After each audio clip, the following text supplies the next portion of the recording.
Look at this face. A calm, slightly weary gaze, tightly pursed lips, dignity in every feature, despite the simple bonnet and modest dress. It seems this woman could be someone's great-grandmother, whose old photograph is kept in a family album. But behind this portrait lies a story that shatters all our notions of enlightened and civilized Europe. This woman is not a fictional character, but a real participant in events that today seem like wild absurdity. She was put up for public auction like an object, and she was bought. This act, reminiscent of a scene from a slave market, did not occur in some exotic colony, but in the very heart of good old England. It concerns a strange and frightening folk custom, wife-selling. This is not a figment of satirists' imagination nor a scare story from penny dreadfuls, but documented reality that existed on the British Isles for several centuries. The earliest mentions of such transactions date back to the 17th century, and the last known case was recorded in 1913. Just think about that date. Airplanes were already flying, the Titanic was in full swing, and in the English countryside, you could still bring your wife to the market square with a rope around her neck and sell her to the highest bidder. It's hard to comprehend, isn't it? The Age of Enlightenment, the Industrial Revolution, gentlemen in top hats, Sherlock Holmes and steam engines, and alongside all this, a public auction where a living person becomes the main lot. This act, reminiscent of a scene from a slave market, did not occur in some exotic colony, but in the very heart of good old England. It concerns a strange and frightening folk custom, wife-selling. This is not a figment of satirists' imagination nor a scare story from penny dreadfuls, but documented reality that existed on the British Isles for several centuries. The earliest mentions of such transactions date back to the 17th century, and the last known case was recorded in 1913. Just think about that date. Airplanes were already flying, the Titanic was in full swing, and in the English countryside, you could still bring your wife to the market square with a rope around her neck and sell her to the highest bidder. It's hard to comprehend, isn't it? The Age of Enlightenment, the Industrial Revolution, gentlemen in top hats, Sherlock Holmes and steam engines, and alongside all this, a public auction where a living person becomes the main lot. This act, reminiscent of a scene from a slave market, did not occur in some exotic colony, but in the very heart of good old England. It concerns a strange and frightening folk custom, wife-selling. This is not a figment of satirists' imagination nor a scare story from penny dreadfuls, but documented reality that existed on the British Isles for several centuries. The earliest mentions of such transactions date back to the 17th century, and the last known case was recorded in 1913. Just think about that date.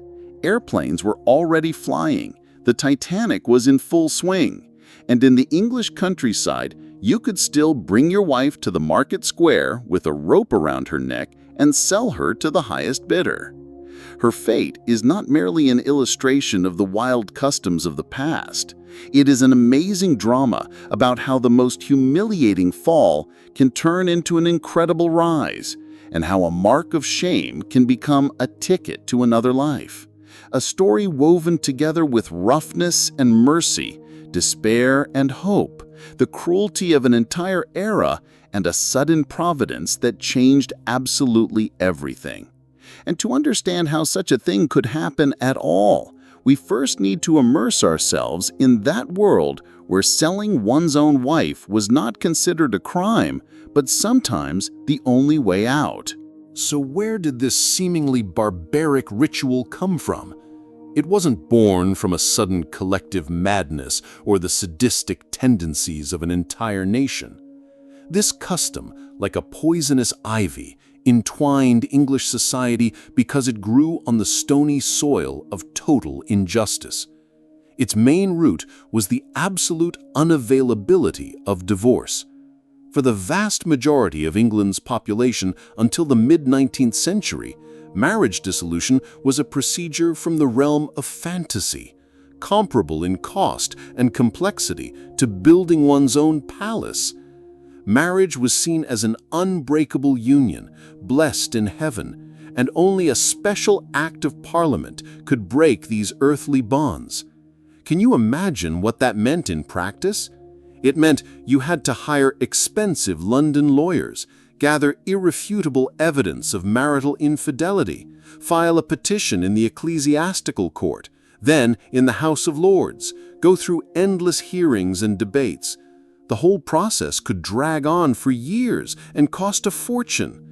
Only the highest aristocracy and the nouveau riche could afford such a luxury, and even then, only in cases of extreme necessity when dynastic interests or vast inheritances were at stake. And what was a simple farmer, craftsman, or worker whose family life had turned into a daily nightmare to do? What about a woman married to a drunkard who drank away the last shilling and raised his hand to her? The law offered them absolutely nothing. Marriage was a fortress without an exit. And here, the folk ingenuity, honed by centuries of survival, spawned its own unofficial but effective mechanism. The logic of this mechanism was, in its own way, impeccable and cynical. According to common law in England, particularly the doctrine of coverture, a married woman had no separate legal personality. Her legal identity was completely absorbed by her husband's. She could not own property, enter into contracts, or sue in her own name. She herself, in essence, was considered his property, his movable chattel, or, as lawyers put it, chattel. And if a wife is property, the common folk reasoned, then it can be transferred to another owner, sold. Thus was born this bizarre and grim ceremony, which was not so much an act of selling a person into slavery as a public ritual of transferring rights and obligations. It was a kind of people's divorce, a palliative created where official law was deaf and blind. And it is important to understand that the scenarios of these auctions varied greatly. Yes, tragedies occurred when a desperate or cruel husband cared little who he passed off his despised wife to, or for how much. But much more often, as court archives and newspaper chronicles attest, it was a prearranged staging. Spouses who decided to part would agree on all the terms in advance. Often, the woman already had a more suitable partner in mind who would act as the buyer. Imagine the scene. A crowd gathers in the market square or the yard of a noisy inn. The husband brings out his wife with a rope or ribbon looped around her neck or arm. This was not just a symbol of humiliation, but a key legal element of the performance. The rope, like a halter on a horse, symbolized the transfer of ownership and made the transaction legitimate in the eyes of the community. The husband would loudly announce the virtues of his live property, and the bidding would begin. The buyer was usually already known, the price symbolic. Sometimes it was just a single shilling, sometimes a pint of ale, which all participants would then share, the ex-husband, the new husband, and the sold woman herself. For them, it was the only way to publicly and definitively break the old ties and start a new life without fear of accusations of bigamy or adultery. And what about the authorities, the church and the secular court?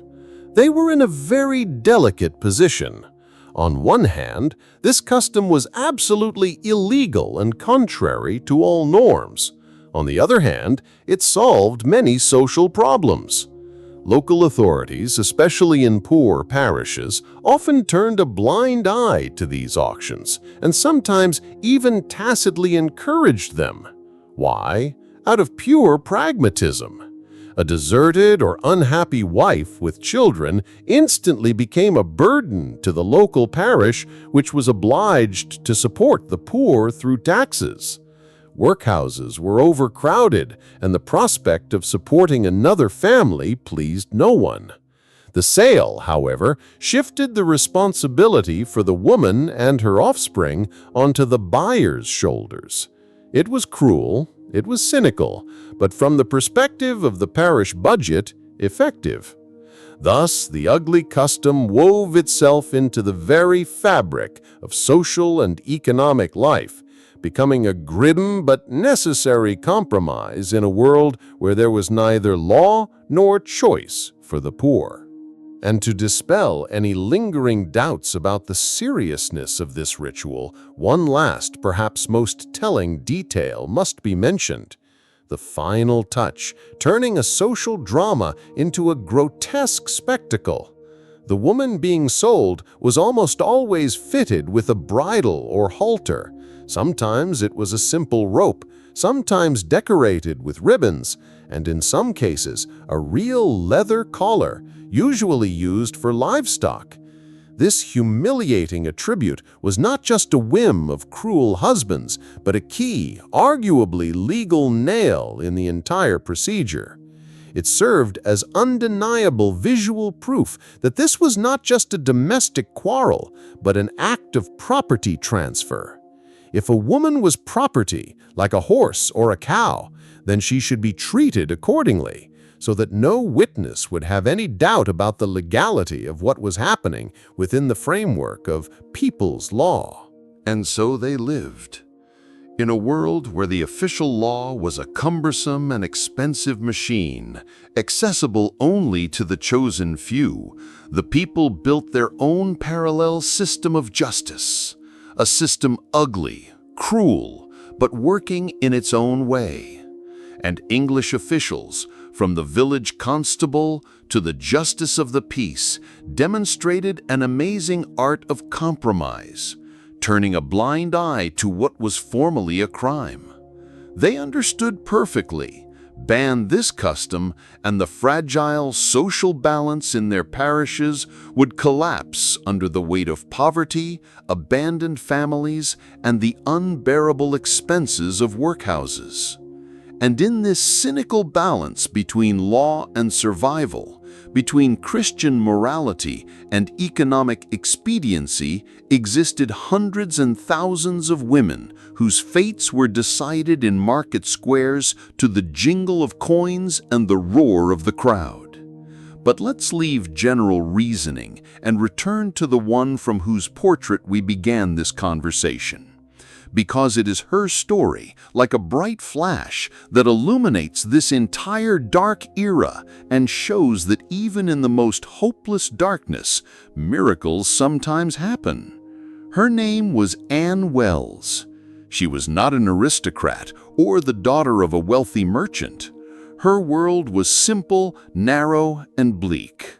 A commoner, a maid in one of the countless inns where life smelled of cheap ale, smoke, and hard labor.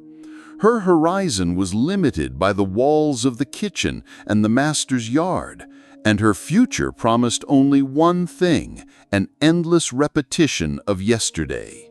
Hands perpetually red from cold water and lye, a back aching from bowing and carrying heavy loads, and a complete lack of any rights. To top it all off, fate bound her in marriage to a man who was her personal hell. Anne's husband was a classic product of his environment and time, a rude, uneducated rake and drunkard. For him, a young wife was not a partner, but convenient service and an object for venting bad moods. Her life was a series of humiliations and fear, where every glass she drank was followed by an inevitable storm. In the dim world she inhabited, there was no room for dreams. What could she dream of? An extra shilling for food? A day when her husband came home sober? A moment of silence? That was the ceiling of her desires. The very thought of another life, of love, respect, wealth, was as unattainable for her as the stars in the sky. And now, let's move to a completely different world that, it would seem, could never intersect with Anne Wells's world. In this world lived people with grand titles and ancient surnames. One of them was Henry Bridges, the second Duke of Chandos. Sounds impressive, doesn't it? A duke, owner of castles and estates. But behind this facade lay his own drama. Henry was a man of complex fate and, according to contemporaries, an even more complex character. He was described as quick-tempered, impetuous, not overly burdened with intellect, but capable of generous and unexpected gestures. By the time of our story, he had already been widowed, left with 2 children. But his main problem was money, or rather, its catastrophic absence. His father, the first Duke, was an adventurer who invested the entire colossal family fortune in a financial pyramid scheme and went bankrupt. Henry inherited not wealth, but gigantic, crushing debts. He had to sell his ancestral home, the luxurious Cannon's mansion, at auction, dismantling and selling it piece by piece, along with its unique art collection. In the eyes of high society, he was the bankrupt Duke, a questionable match for any noble bride. So, here are our heroes. On one side, a downtrodden, unhappy maid whose life was not worth a broken penny. On the other, a ruined, hot-tempered aristocrat desperately trying to preserve the remnants of his past glory. They lived in different universes, separated by an insurmountable abyss of social status, upbringing, and wealth. And then one day, in 1744, Providence, or blind chance, brought these 2 parallel lines together at one point, in the dusty yard of an ordinary inn, a place where the despair of one was to become a commodity, and the whim of the other a chance for salvation. Imagine that day. For Anne Wells, it probably began like hundreds of others before it. The creak of ungreased hinges, the chill of morning air, and the familiar sense of anxiety. But on this day, her husband, having reached his absolute limit, decided to solve his perpetual problem of lacking money for drink in the most radical way. He grabbed Anne, roughly threw a rope around her neck, that very mandatory attribute of the sale, and dragged her into the yard of the Pelican Inn in the town of Newbury. This was not a symbolic, prearranged act. It was pure desperation and cruelty. He put his wife up for sale like the last possession left in his house, hoping to get a few coins for a jug of ale. A crowd of onlookers, always ready for such spectacles, began to gather, anticipating a grim entertainment. And now, let's move to a completely different world that, it would seem, could never intersect with Anne Wells's world. In this world lived people with grand titles and ancient surnames. One of them was Henry Bridges, the second Duke of Chandos. Sounds impressive, doesn't it? A duke, owner of castles and estates. But behind this facade lay his own drama. Henry was a man of complex fate and, according to contemporaries, an even more complex character. He was described as quick-tempered, impetuous, not overly burdened with intellect, but capable of generous and unexpected gestures. By the time of our story, he had already been widowed, left with 2 children. But his main problem was money, or rather, its catastrophic absence. His father, the first Duke, was an adventurer who invested the entire colossal family fortune in a financial pyramid scheme and went bankrupt.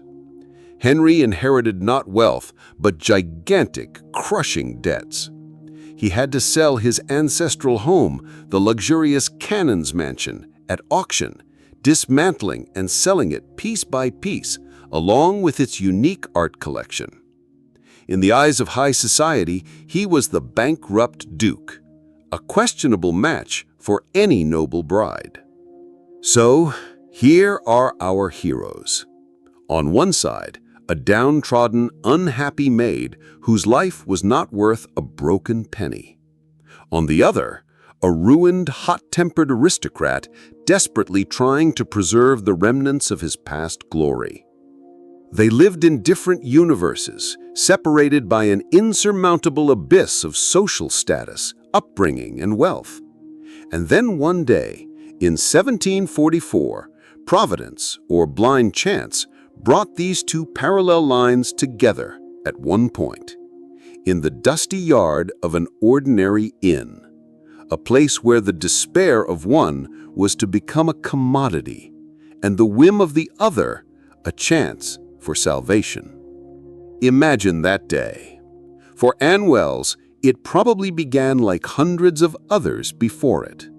The creak of ungreased hinges, the chill of morning air, and the familiar sense of anxiety. But on this day, her husband, having reached his absolute limit, decided to solve his perpetual problem of lacking money for drink in the most radical way. He grabbed Anne, roughly threw a rope around her neck, that very mandatory attribute of the sale, and dragged her into the yard of the Pelican Inn in the town of Newbury. This was not a symbolic, prearranged act. It was pure desperation and cruelty. He put his wife up for sale like the last possession left in his house, hoping to get a few coins for a jug of ale.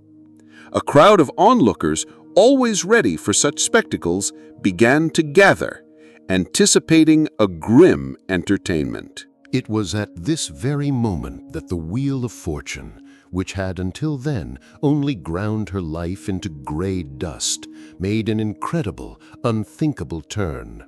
At the same inn, the Pelican, on his way to London, stopped Henry Bridges, Duke of Chandos, for lunch.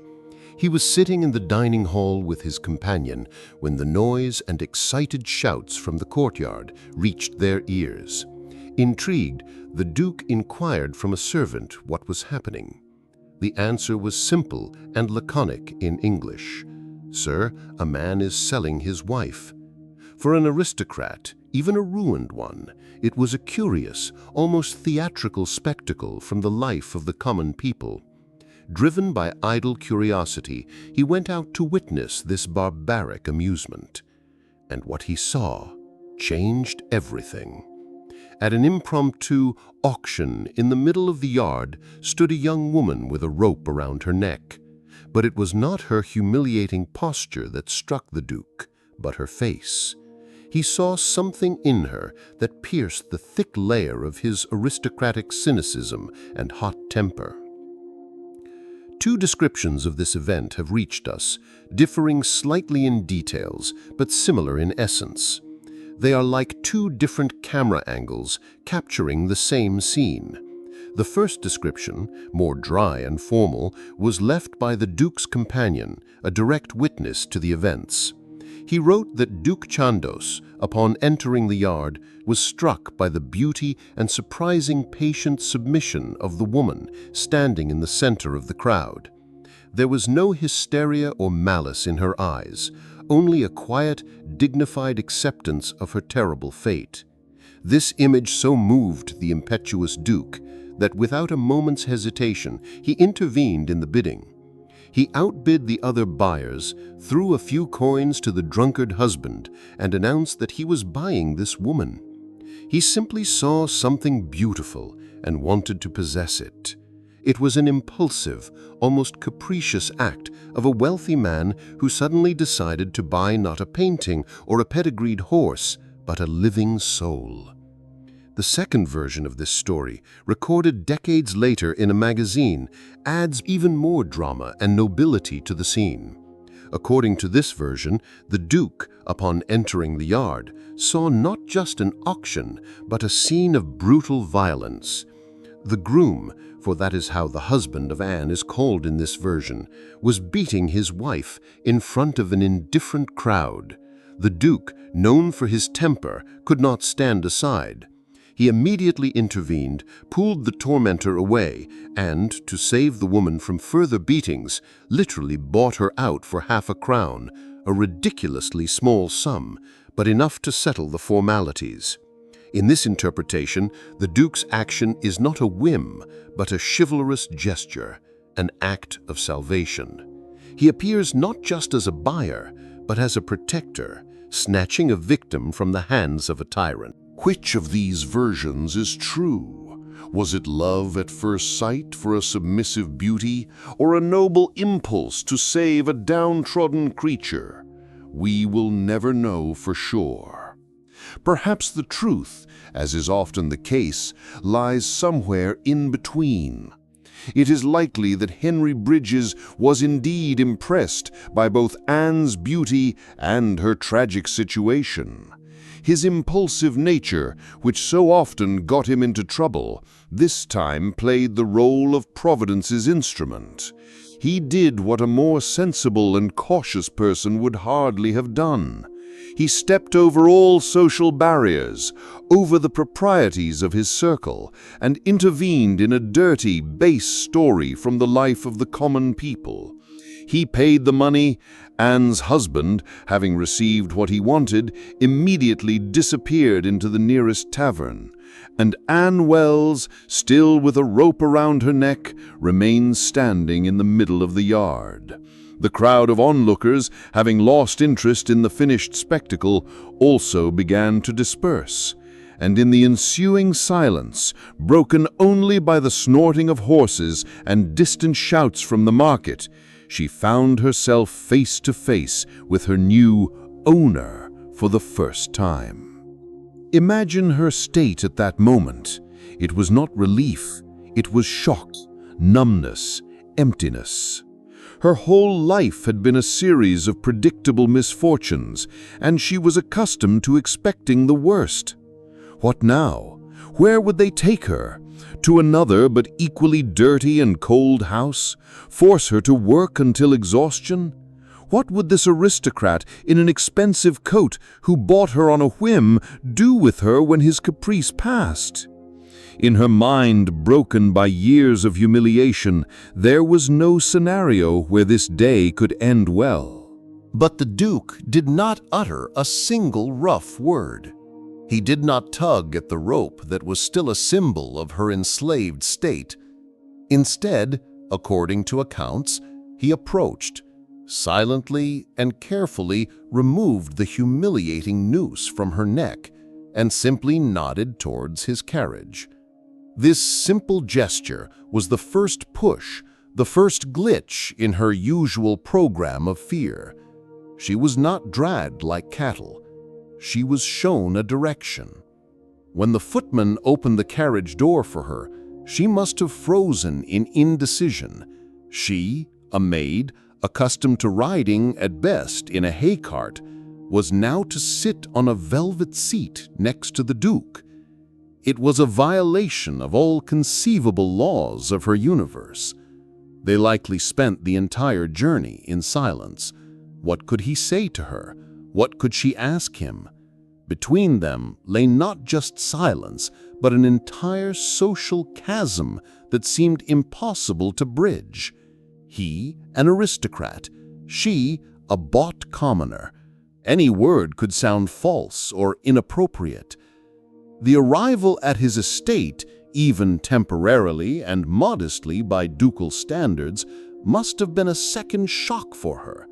For a woman whose home was a closet under the stairs, even the servants' quarters in the Duke's house would have seemed the height of luxury.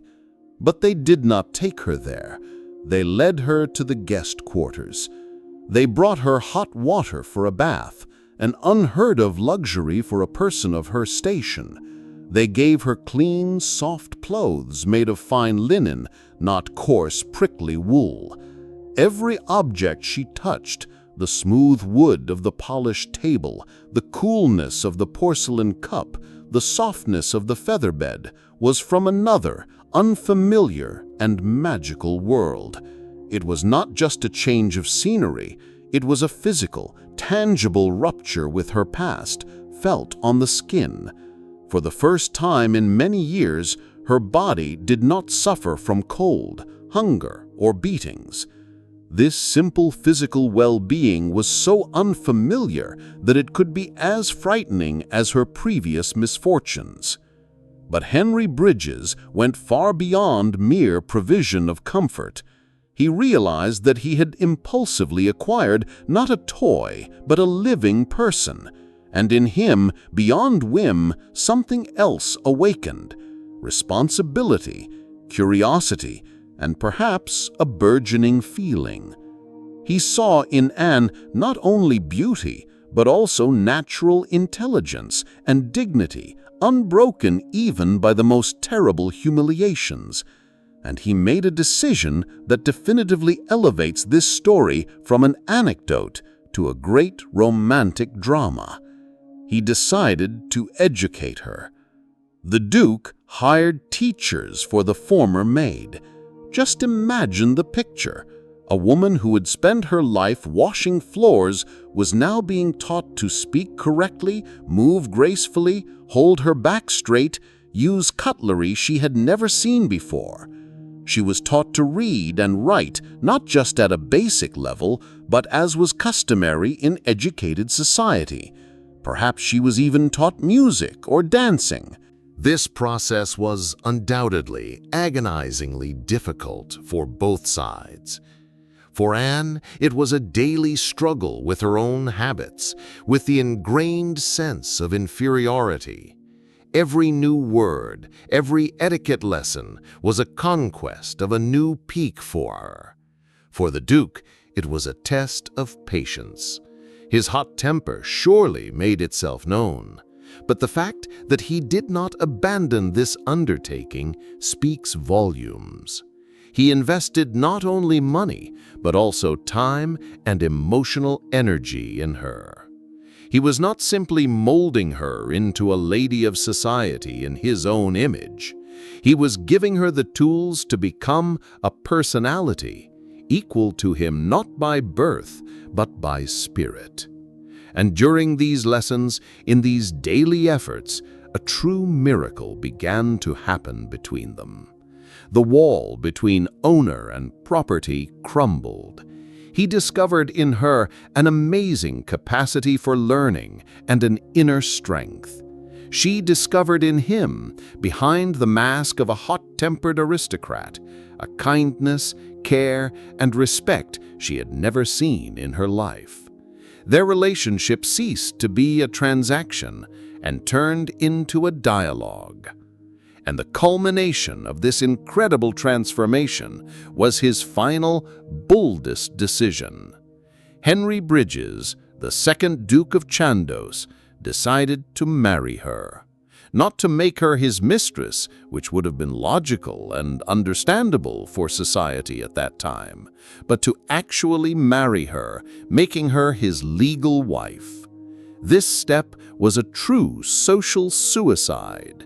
To marry a commoner, bought at an inn.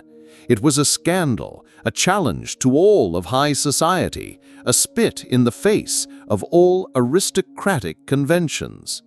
He risked becoming a laughingstock, an outcast in his circle. But for him, evidently, his feelings for Anne already outweighed any potential reputational losses. On Christmas Day, 1744, in a small chapel, far from the prying eyes of London society, they became husband and wife. In an instant, Anne Wells, the former maid, officially became Anne, Duchess of Chandos. Just imagine the scale of this leap. This is not just a Cinderella story. Cinderella was the daughter of a nobleman. She only needed to regain her status. Anne, however, leaped over reality itself. From the absolute bottom of society, where her life was not worth a pint of beer, she soared to the very top of the social ladder. From a downtrodden, disenfranchised servant, she transformed into one of the most prominent ladies in England, mistress of estates and lady of the house to hundreds of servants. And most importantly, she gained not just a title and wealth. Contemporaries unanimously stated that their marriage, which began so strangely, was surprisingly happy. They genuinely loved each other.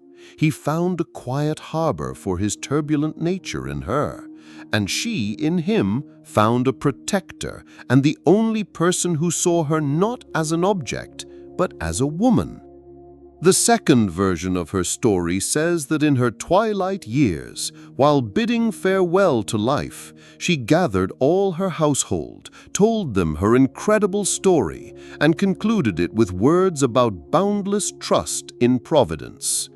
After all, it was precisely when she reached the depths of despair that fate granted her the greatest prosperity. Could she have dreamed of such a thing, standing with a rope around her neck in the middle of a dirty yard?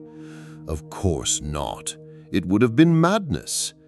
But life sometimes writes plots that even the bravest novelist cannot invent. Their happiness, forged against all laws of logic and class prejudices, was not a fleeting spark. They lived together for 15 years, a considerable time by the standards of that era, especially for a union that began so extravagantly. For 15 years, Anne, Duchess of Chandos, enjoyed a life she dared not even imagine. She was surrounded not only by luxury, but more importantly, by love and respect. Her children, and they had daughters in her marriage to the Duke, received an excellent education and a secure future, entering a world that for her mother had once been an unattainable fantasy. She became the rightful mistress of the Duke's household, managing it with the same natural dignity that had once struck her future husband in the market square. She proved that nobility of spirit does not depend on origin, and that even the simplest woman can wear a ducal crown with honor if fate and a loving man give her such a chance. Her earthly journey concluded in 1759. Anne passed away without giving her husband a male heir, which in those times was critically important for aristocratic dynasties. But her story had already been written and forever woven into the chronicle of the Bridges family as its most incredible and romantic page. The Duke mourned the loss of his beloved deeply. He remained a widower for another 8 years, and only in 1767, under the pressure of circumstances and the need to improve his eternally troubled financial affairs, did he marry for the third time. His new chosen one was Elizabeth Major, the daughter of a wealthy merchant whose immense dowry finally allowed the Duke of Chandos to pay off his debts and restore the family's former prosperity. This marriage was an alliance of calculation, typical for its time, and it in no way canceled or negated the amazing love story that connected him with the simple maid, Anne Wells. Henry Bridges passed from this world a few years later, in 1771, remaining in the memory of posterity not only as the bankrupt Duke, but also as a man who performed a mad and beautiful act that changed the life of one woman and defied an entire world. Here is such a story like a fairy tale, but it turned out to be reality. A story about how the paths of two people from different universes crossed, and how this meeting created a miracle. But now, knowing the ending, let's return to the very beginning. Let's return to that wild, humiliating, and cruel custom, wife-selling, and let's ask ourselves one simple but very uncomfortable question. What if it hadn't existed? What if in England of that time there had been a strict and unbreakable prohibition on such deals? What would have happened to Anne Wells? The answer is obvious and terrifying in its simplicity. Nothing. Nothing would have changed. She would have remained the property of her drunkard husband. Her life would have continued in a cycle of poverty, beatings, and despair, until illness or another drunken escapade of her husband ended it. She would have faded into obscurity, like thousands of other unfortunate women of her time, and no one would ever have known about her beauty or her dignity. Her only chance for salvation, her lottery ticket to another life, was paradoxically hidden in the most humiliating act imaginable. It was precisely this barbaric custom, this relic of dark ages, that created that unique situation, that loophole in reality, through which a ray of light could break for her. The law was on the side of her tormentor. It forever chained her to him. But lawlessness, people's law, however ugly, gave her the opportunity to break free from these chains. This forces us to look at history from a different angle. We are accustomed to judging the past from the height of our modern humanistic values, easily and willingly condemning what seems wild and wrong to us. But sometimes, behind the facade of cruelty and absurdity lay complex social mechanisms that strangely worked for the good. They were imperfect, cynical, sometimes disgusting, but they gave people a chance where the polished and impeccable facade of official law offered nothing but hopelessness. The story of Anne Wells is not an excuse for cruelty. It is a reminder that life is always more complex than our simple judgments, and that sometimes salvation comes from where you expect it least.